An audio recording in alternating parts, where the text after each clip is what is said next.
Hi there! Hello! Hi nako, it's Samji time. Kasi naman, Saturday, Sunday, alam niyo naman, kapag umuwi ng anak ko, dapat mag-prepare ako ng food na talagang mag-e-enjoy sila. So, isa yan sa mga gustong-gusto nilang kainin. Kaya lang meron akong dyan, medyo maling ginawa dyan. Kasi, instead of buying beef, all beef, puro pork pala yung nabili ko. Nako!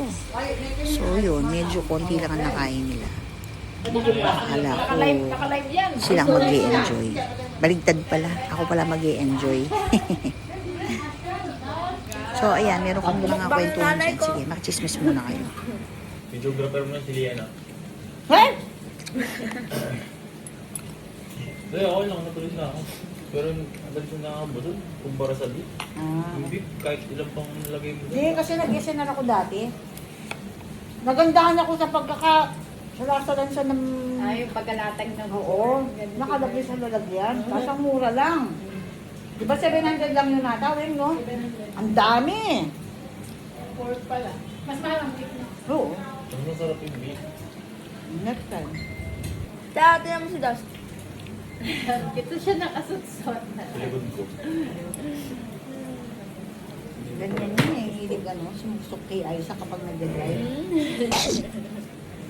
Kasi sa harap, pupunta siya sa akin, pupunta siya sa kanya, kakandong kay Aiza.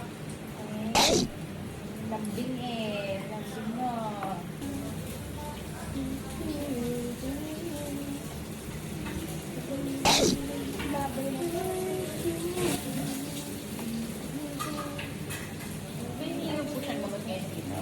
Meron. Para pang patayo ng sugat sa balls niya. Ang dami pang pwedeng tamaan, balls pa.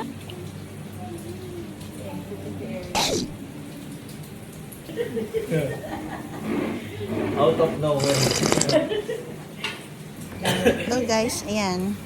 Meron nang nanalo. Siguro naman nakita nyo na sa video kung sino mas nag-enjoy, no? Sarap kasi kumain eh. Pero syempre, another advice pa rin na kailangan pag kumain tayo, hindi yung sobra-sobra. Ha, dapat yung tamang-tama lang. Kaya nga puro pansit. Kaya kailangan i-toast mo para matunaw sila. Chetzaron. O sige na, nag-enjoy naman talaga ako sa kinain ko dyan eh. Diba? Sarap kaya. Bye everyone! Sarap kaya.